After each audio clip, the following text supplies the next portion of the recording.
fact that you have done. Am I clear? Yitzi Weinstein, give me a thumbs up if it's clear. Thumbs up. Excellent. Vegetable up. I just want to say to the chevra that it's moving, that so many guys hopped on with so many things on their schedule. I thank you for joining. We will end today. We'll go to 2:40. Well, for now, I'm believing I had to go to 2 to 2:40, not to 3. Guys have full schedules. We don't want to be a mafriya to their full schedules.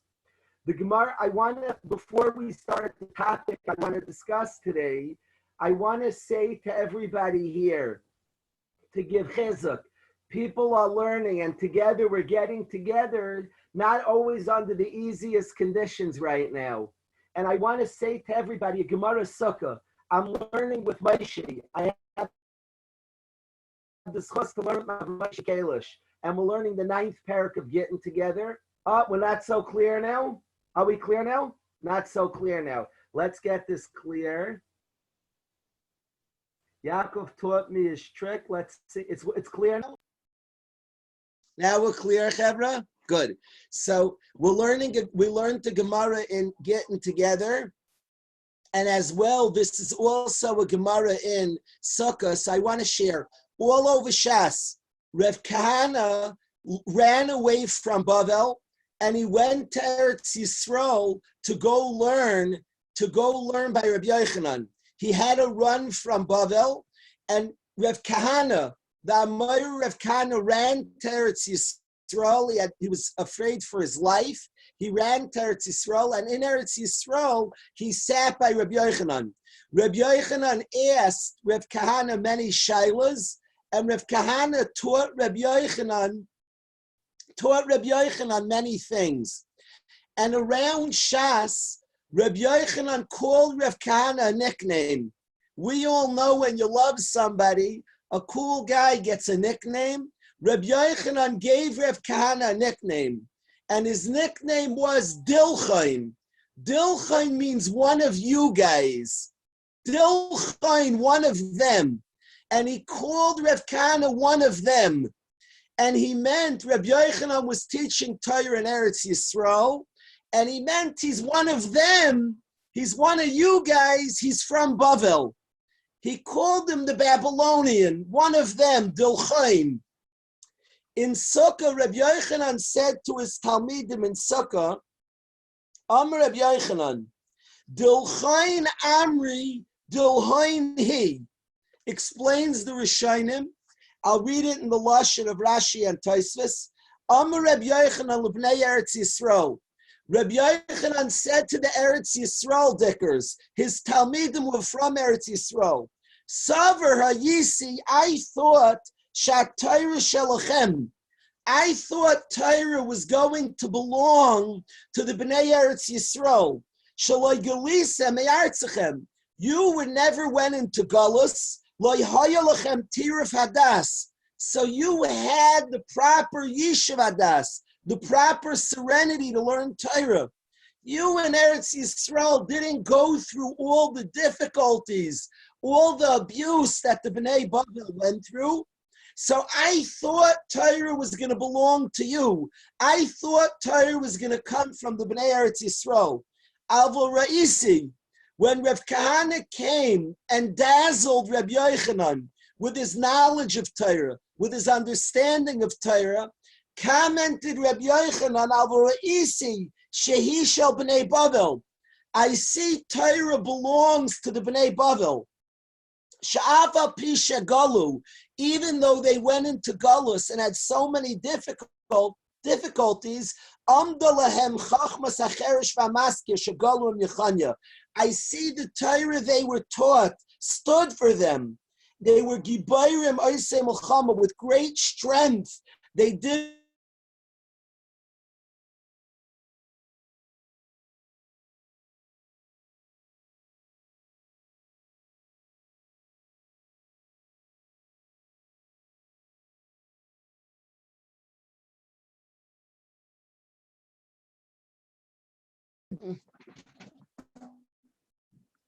I apologize. Are we clear now, Yo-Yo? Yo, is it clear? No. Hold on 1 second. Yaakov, we're not clear. I apologize, Rabbi Say. We're working on things. Is it clear now? Ashi, give me a thumbs up if it's clear. Clear. Okay. Thank you. We'll get this straight. We had them install new things, and we're in the middle of working. They were here this morning, the Verizon or one of the companies, so we're working on it. I apologize, Chevra. But Rabbi Yochanan said to his Talmidim that I used to think Torah was going to come from the Bnei Eretz Yisrael, who didn't go through a lot of difficulties. But now I see that Torah is going to come from the Bnei Bavel who went through difficulties. And the lesson Rabbi Yochanan taught us is that perhaps Rabbi Yochanan was saying that now I see precisely for overcoming difficulties, they're bigger in Torah. I used to think, said Rabbi Yochanan, Dilchain Amri, I thought the Bnei Eretz Yisrael who didn't have difficulties would be the transmitters of Torah. But Dilhaini, the Torah belongs to the Bnei Bavel, who went through difficulties and fought Mechamta Shel Torah. Dilhaini, the Torah is from them, specifically because they overcame so much to learn. Dilhaini, the Torah belongs to them. I once wanted to put this Shlomo Zalman on the sweatshirts of Yeshiva. Dilhain Hamri, I thought Torah would come from people who had an easier time, but Dilhaini, I see it belongs to they who overcome through difficulties. Those are the ones kind of Torah. I feel like, guys, these 4 words should be the rallying cry of yeshivas. Many of the Olam started Zmanim now. It's gorgeous. I was walking around my house, seeing my different son learns with their chaverim, with their yeshivas, with their rebbeim, and I was dazzled. People putting in difficult conditions, pushing to learn, pushing for their siddharim, pushing for their shiurim. It made me think of this Gemara. Dilchainami, I thought Torah would come from an easy matziv and people has an easier time. Dilhaini, it belongs to you, Rabbi say. People who are putting great effort and overcoming odds to learn, Dilhaini, the Torah belongs. I was speaking yesterday to a friend of ours who easily years ago could have stopped learning. He would have been a frum yid and built a nice home. But he said, no, I want to be a loimei Torah. I want to learn Torah. I want madregas and limud Torah. And I thought as well of this Gemara, Dilhaini, that's who Torah belongs to. Those who struggle, those who fight, those who through difficulty endure in learning and fight through and learning, Dilhaini, that's who Torah belongs to. I wanted to get back to the topic, Rabbi say, that we've been talking about, Shmiras Halashon, for a few minutes. Today I want to continue. Yesterday we're on the topic of guarding our mouths. I want to continue on that topic. I want to quote a pasuk to the Chevra. I'm extremely excited to share this with you today. Yo, this is one of the most important things we'll ever learn together. Ashi, check this out. Shlomo Zalman, listen to this. There's a pasuk in Malachi. The pasuk in Malachi is a pasuk that the Gemara says when you're looking for a Rebbe, this is the pasuk that describes what type of Rebbe one should choose. I'm watching my children go back to their shiurim and go back to their rebbeim, and it's a process in life. My children are finding their rebbeim, and this pasuk says how to choose a Rebbe, and I want to talk about this pasuk to everybody here. The pasuk's in Malachi, Perek Beis, pasuk Zayin, and it says as follows: Kisif say Kayin. A Kayin is somebody who teaches Torah. The main job of the Kaihanim was Yoru Mishpatecha L'Yakov, teach Torah. That's the main job of a Kayin. A Kayin also serves in the Beis Hamikdash, but that was only about 1 or 2 weeks a year. And Yom Tov. The main job of a Kayin, day in, day out, is to teach Torah. That's the job of a Kayin. He teaches Torah. It's a pasuk in the Torah. It's a verse in the Torah. Yoiru mishpatecha liyakov. Teach Torah to the Jewish people. So it says about the kohen, kisif say kohen, the lips of a kohen, yishmeru das, protect das, protect intellect. The lips of the kohen protect intellect. The Torah yivakshu mipiyu. Seek Torah from the kohen, from the Rebbe's mouth. Ki malach Hashem tzivakaisu. For he's an angel of God. He's a messenger of God. Seek Torah from his mouth. Says the Gemara in Chagiga, if your Rebbe is doime to a malach, if you see your Rebbe as an angel, then yivakshu Torah mipiyu, then seek Torah from his mouth. It's describing who to learn from. And when it describes the nature of a Rebbe, please listen, Chevra, because I want you guys to all teach your children. You're all going to be Rebbeim. It's Perek Beis of Malachi, Pasuk Zayin Aryeh. And it says on a Rebbe, Kisif se Kayin, the lips of a Kayin, Yishmeru Das, protect his Chachma. The lips of it, what does that mean? The lips of a Kayin protect his Chachma. That is the shear we're going to have today. And I want everybody here to be a Kayin, to be he who teaches Torah. The Rambam says, Loi shevet levi bilvad. The Rambam says anybody can be a Kayin. It's a decision. I want you to all be Kehanim. I want you all first and foremost to teach your families Torah in your home. And the secret of a Kayin is Siv Se Kayin Yishmru Das. The lips of a Kayin protect his Chachma. What is going on in this pasuk? We're going, if it wasn't clear, we're going to come back to this. You'll all know what I mean in a few minutes. I am going to get sidetracked and come back, and you'll see what I'm talking about. This is one of the main lessons to teach Torah. Every guy here is charged to teach their families Torah. V'shinantam levanecha. Many chevri here will be rebbeim and teach Torah. And a big secret to teaching Torah is sif se kayin. The lips of a kayin, yishmeru das, should protect his wisdom. What are we talking about? Please listen as follows. I'm going to totally digress, and we're going to talk about muksa a little bit. Muksa is a very hot topic in my family, Chevra. The reason muksa is a very hot topic is because Yisrael Meir, my 5-year-old precious son, Yisrael Meir, who misses Yo-Yo a lot and wants him to come visit, Be'ez Hashem, Yisrael Meir got into a new habit. If you want to be Yisrael Meir's friend, when you come see him, bring a nice rock. Yisrael Meir got into collecting rocks right now. You should see his collection. He has probably 200, 250 rocks, and he collects the nicest rocks. He has all different shapes and sizes, and we sit on the floor and we play with his rocks. He has all different colors, very, very beautiful rocks. And on Shabbos, Yisrael Meir sat down and wanted to play with his rocks, and I had to go through the laws of muksa with my family. Of course, those rocks are not muksa, and I want to explain why. You're allowed to play with those rocks. When you come to Shabbos Yaakov Richland, you can come down and join me and Yisrael Meir, and I can show you and you can examine and enjoy all his rocks. Why aren't his rocks muksa? Let me go through a little Hilchos Muksa. Please bear with me. I think it's going to be very beneficial.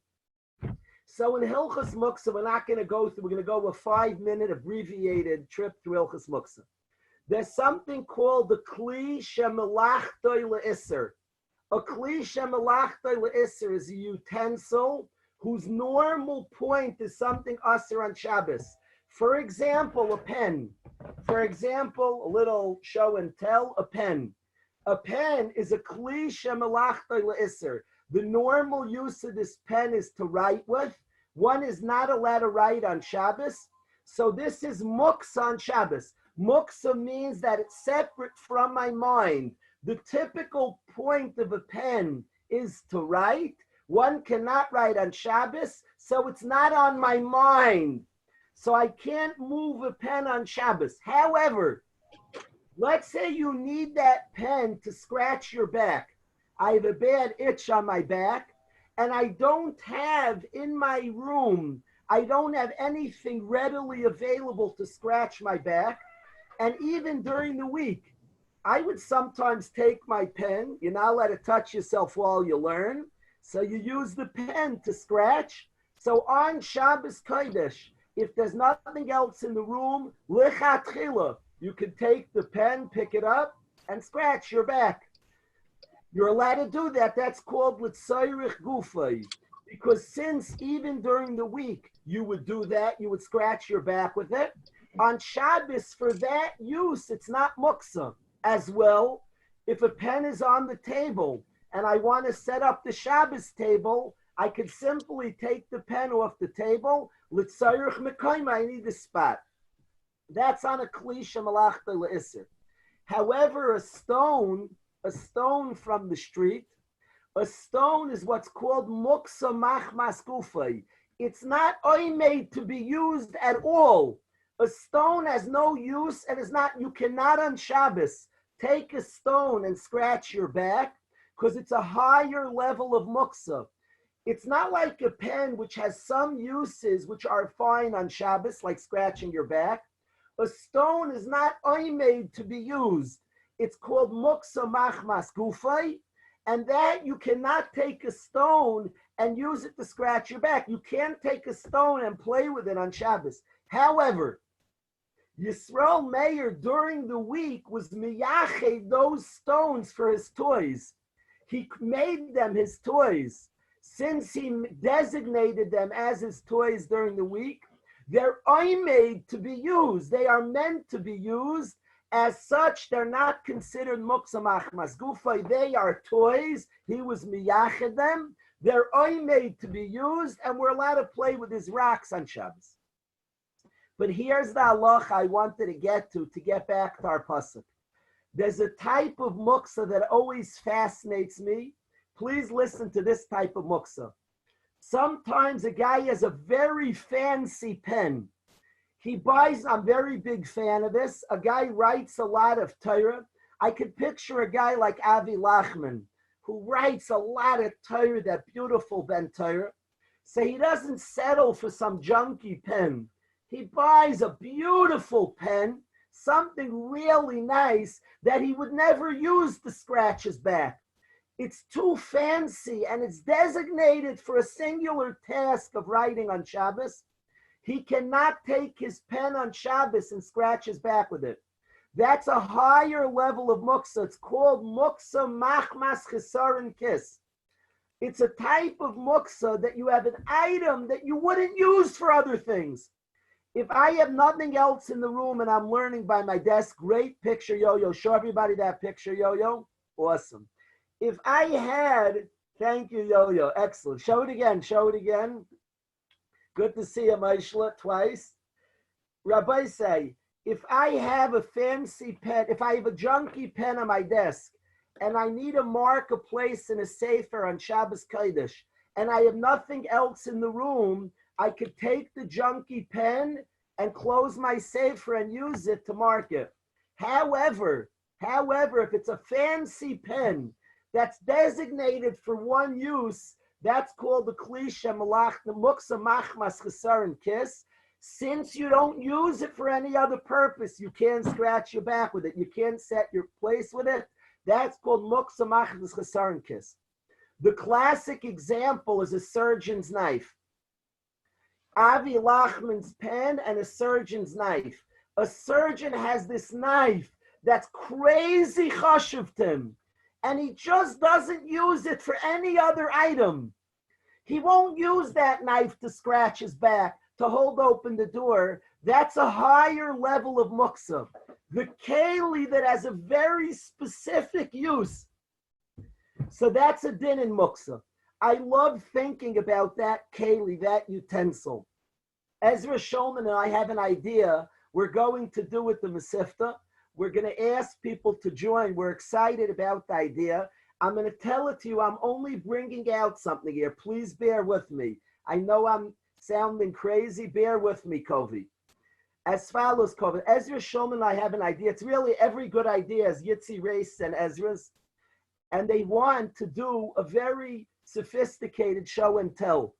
They're going to ask everybody to come on to the chat. I want Shlomo Zalman. Everybody should join. We're not sure when we're doing the next few days. We want people to come on with an item to Zoom.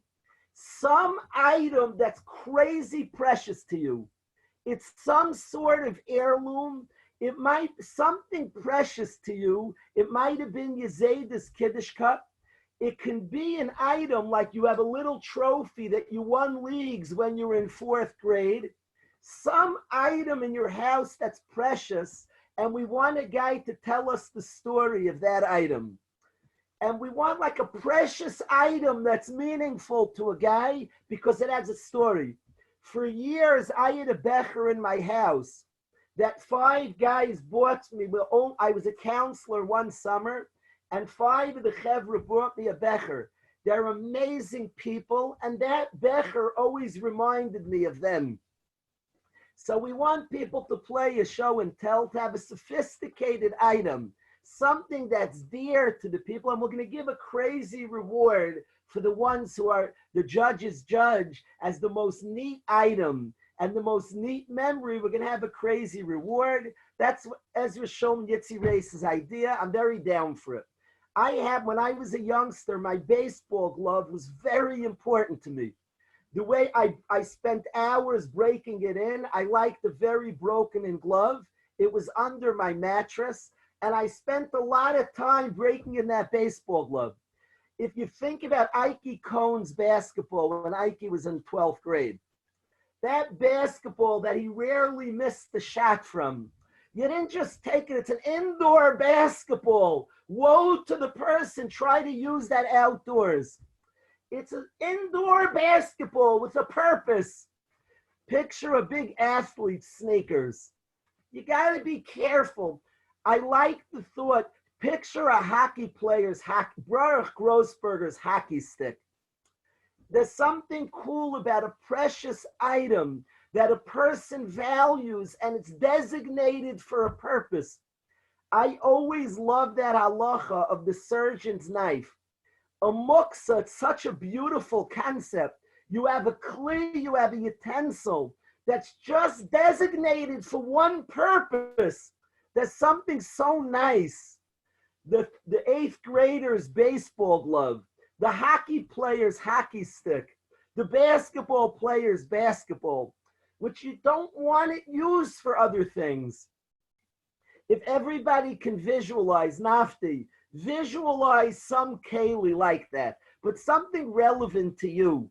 Some keli that's just, it's meant for this, nothing else. Yuchad.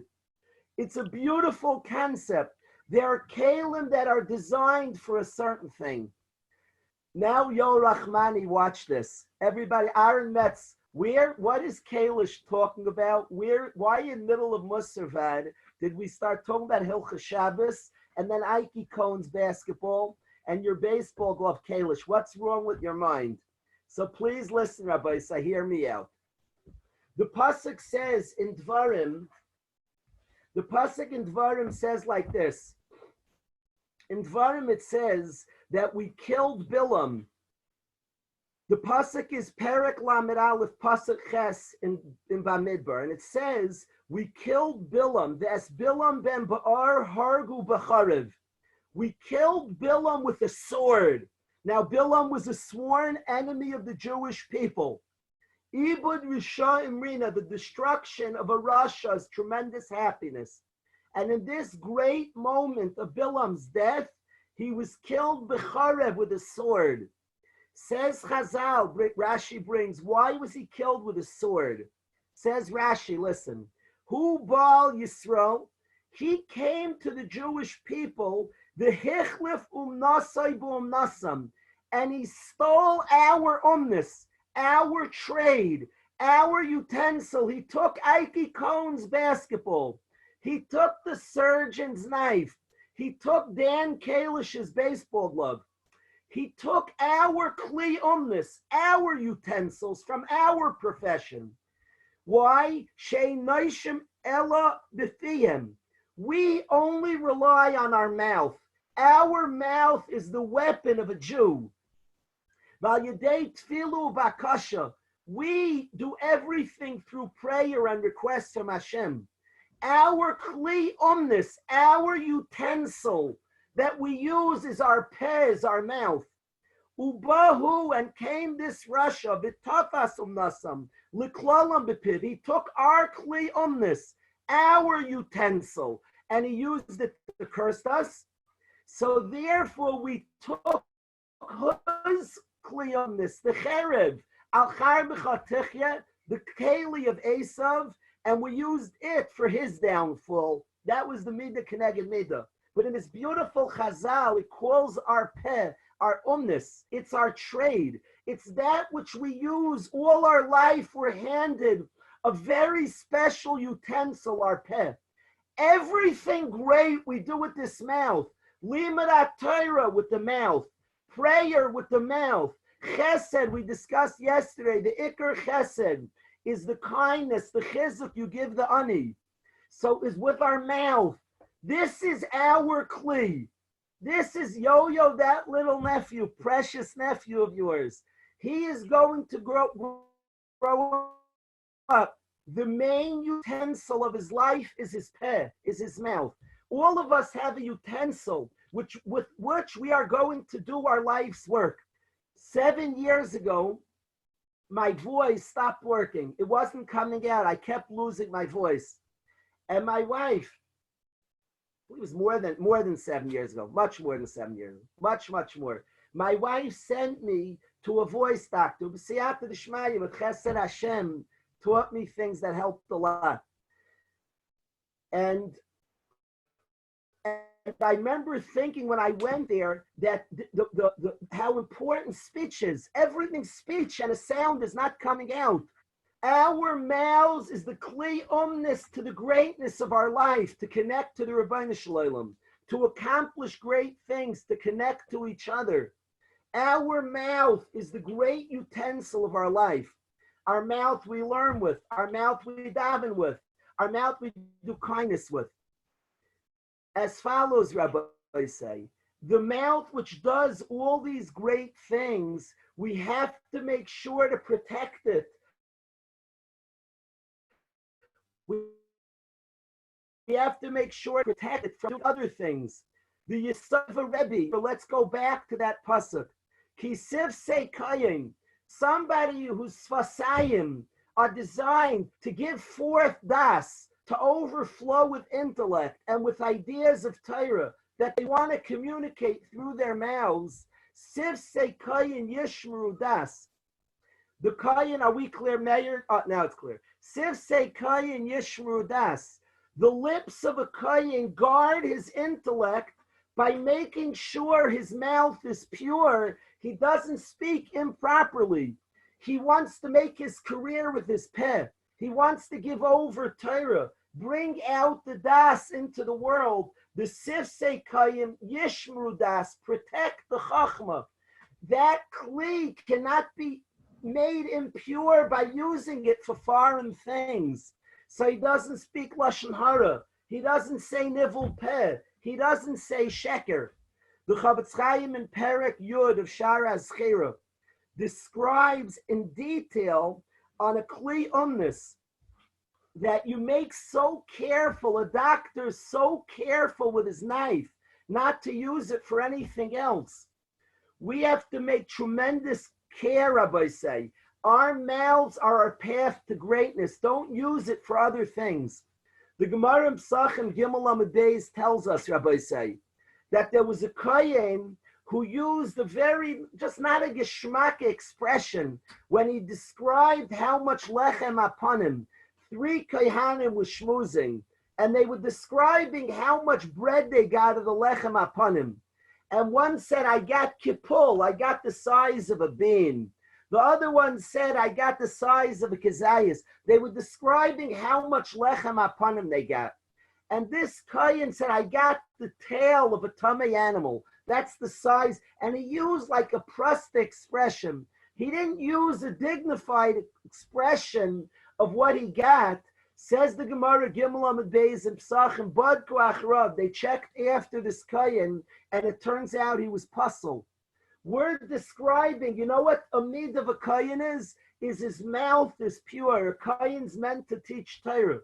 This Kayan, who wasn't careful with his mouth, he used derogatory speech, negative speech, low, not classy speech. They checked after him. He had a shemetz puzzle. He wasn't a kosher Kayan. He didn't have those pure mouth, that kli to teach Torah wasn't properly used.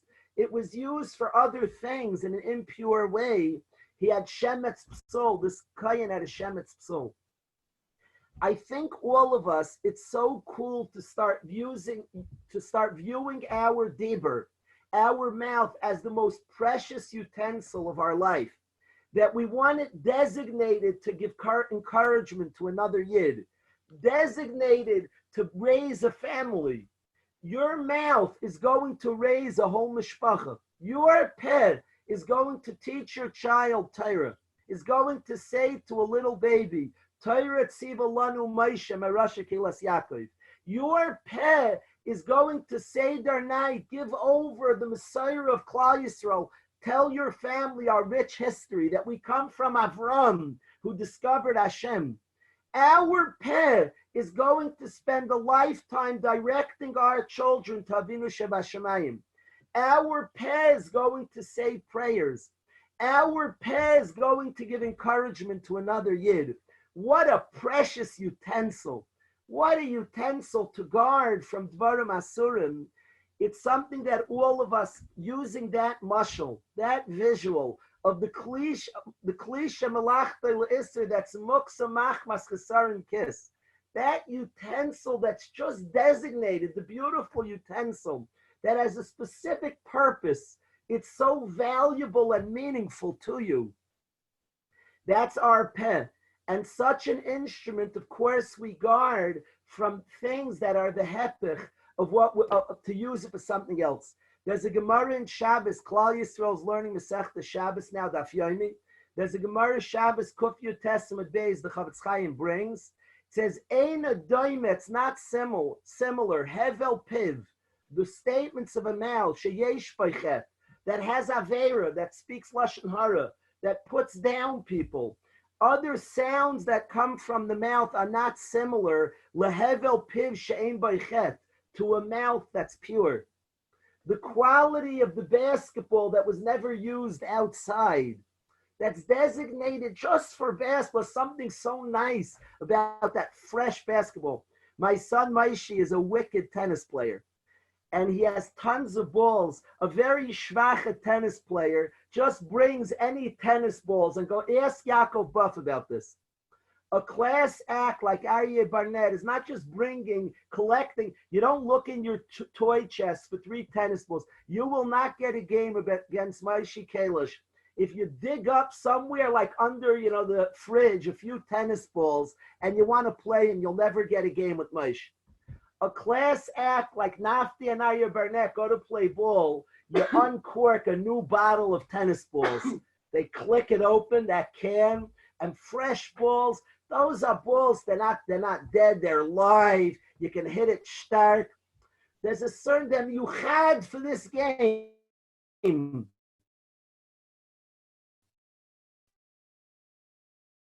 There's something different about a keli that Shem. So you had to encourage people. You had to connect and bring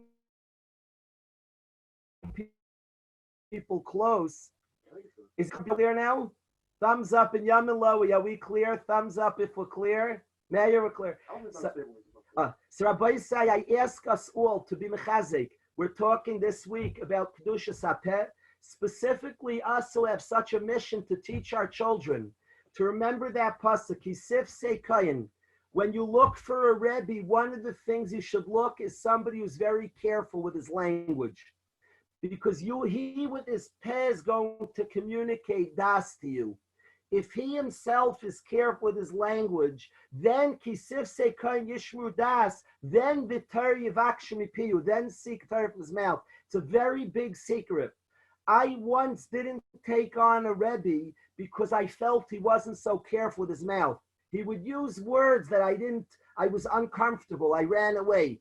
Because the pasuk says, kisif se kain, the mouth of a kain yishmu das, protects the das that he wants to teach. He's very careful with his mouth. So this is something anybody and all of us that have the dreams to transmit Torah to our families, guard our mouths from impure things. We have too much. Adam la'amal yula, the person's born to toil, la'amal pet, to toil with his mouth. Visualize that beautiful visual of the kli that's precious and only meant for one thing, the surgeon's knife, Avi Lachman's pen.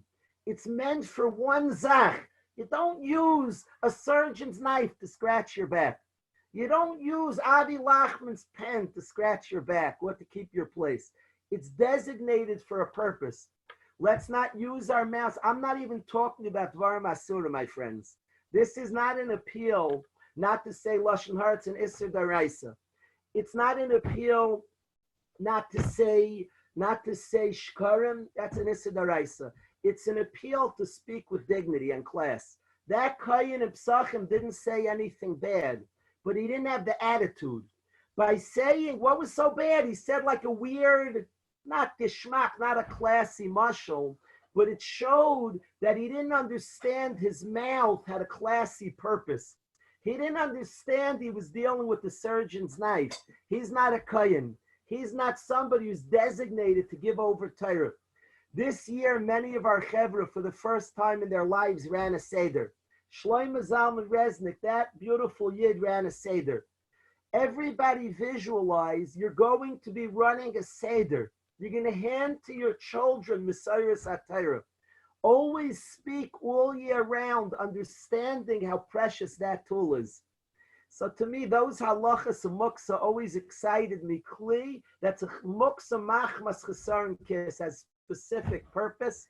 Understand our mouth was given, and speech, that powerful dignity of a human being, leruach memala, that is a speaking being, that powerful gift of speech was meant to connect, to bring closer, to bring up, to lift up. Don't use it for purposes that are far from that. Treat it with dignity and respect. That peh, it's much different. The hevel piv she'ein boichet, that doesn't have the sin of bad language, inappropriate speech, of speech that's less than dignified and classy. I want to ask Chaim and Shlomo. Now we have back together. It is late. If Chaim and Shlomo could give us a warm song. Chaim, you have a song you want to do? Sure, I'll do it for Yitzi Race. Thank you. And Ravitz told us how to switch settings, so let us know if it sounds better, because like he did some magical stuff to our computer. Yeah. I don't know if it could sound better. That's gonna be. You might see a lot of people fainting, but okay, let's see. Okay.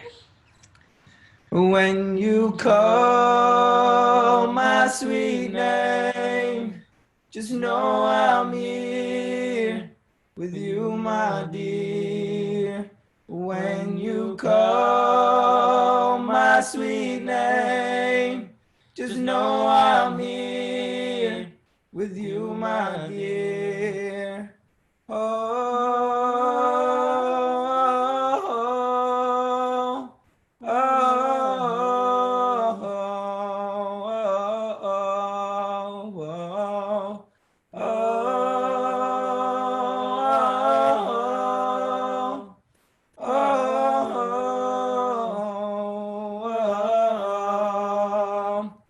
When you call my sweet name, just know I'm here with you, my dear. When you call my sweet name, just know I'm here with you, my dear. And I know times get tough, all you see, birds fly high.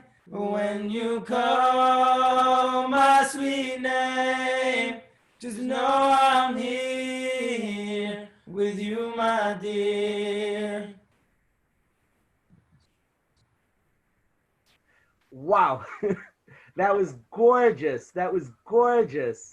That you were able to do that with those harmonies, minus the guitar. Fantastic. Fantastic. Thank you, Chaim. Thank you, Shlomo. Gorgeous song, Chaim. Stunning. Thank you. I want to wish on behalf of the whole island, a mazel tov. Right, Overlander this morning was zeicha to a baby girl.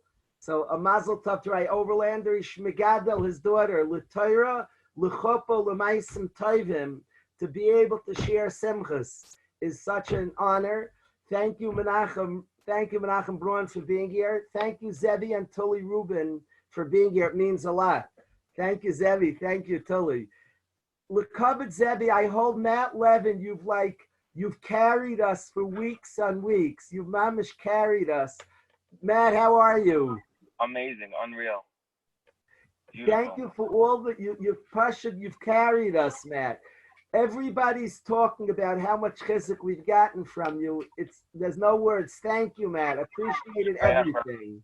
Rabbi, I love what you said about I was thinking the other day before you said this pasuk, but that's a nice pasuk to describe it. When someone has, you said with the mouth. What was the pasuk with the mouth? When they have a mum, then it's what was it? Which pasuk do you mean? Something along the lines that got me thinking of, like, when you're trying to do something right and Hashem, and I don't know if it's Hashem, the Sutton, or whatever it is, quickly something like happens. Let's say you get like you slip and fall quickly. I was thinking to myself, like yesterday during the shir, I think it was after I sang on it, I was feeling too good, and I reached under my bed to get like a certain, I had like a book there I wanted to see, and I got like a nice scratch, and like I was thinking like, wow, thank you, that means I'm doing real good, but I'm getting a little too full of myself. I gotta just chill out, but I'm doing the right thing. You know what I mean? Very much, very much. Yeah.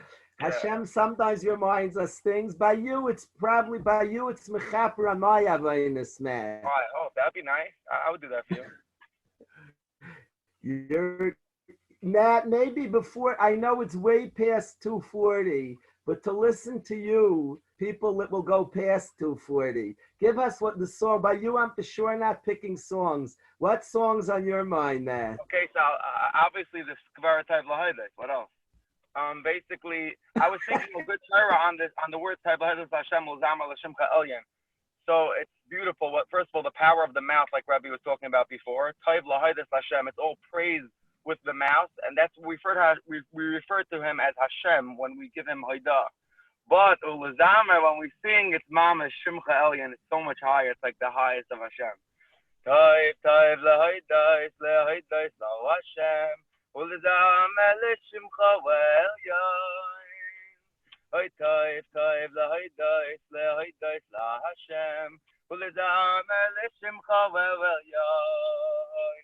Lehagit baboiker chazecha, oy baboiker chazecha, v'yemunascha ba'leveloi, v'yemunascha ba'leveloi. This is a song that can go on, Mama, till Mashiach comes, and it is going to go on till Mashiach comes.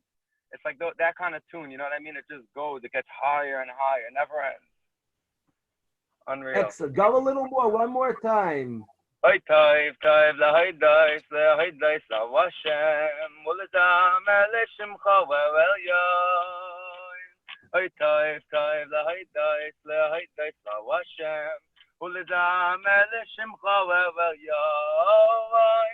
Lehagit baboiker chazecha, oy baboiker chazecha, v'yemunascha ba'leveloi.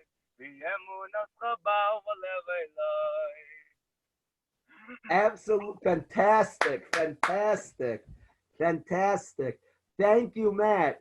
Thank you, Yoel Rahmani, for being here. Yoel, you're unmuted. Unmute, Yoel. How's everything, Yoel? Thank God, it's great. Baruch Hashem. Did they start Zooming from the Holy Land? Yeah, Yeshua started Zooming, I think, a few days ago. but I can't miss the Rabbi Klaish 2 o'clock. Anytime it is, I'll be there. Thank you, Yoel. It means a lot. It means a lot. I feel so honored to learn with you. Thank you for being here.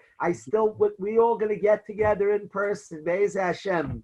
I'm looking forward for you to meet Matt Levin in person and all the chevra to get together in person. Kovi, I can't wait to introduce you. You're sitting on the screen next to Aaron Metz. We're going to meet in person. Thank you, Shmuel Grossberger. Thank you to the Friedler family, the Mammon, Rev Lawrence, Tzvieli Flagler. Thank you, chevra, for coming. Zevi and Toli Rubin. Tonight at 8:30, we may hear from Yo-Yo's father, Rabbi Ruth Wax. Yo-Yo, thumbs up if he's on. So we'll hear Rabbi Ruth Wax, Divrei Torah. 8:30, we'll hear of us tonight. Tomorrow back at 2 o'clock. Have an outstanding day, Rabbi say. Kultov, have an outstanding day.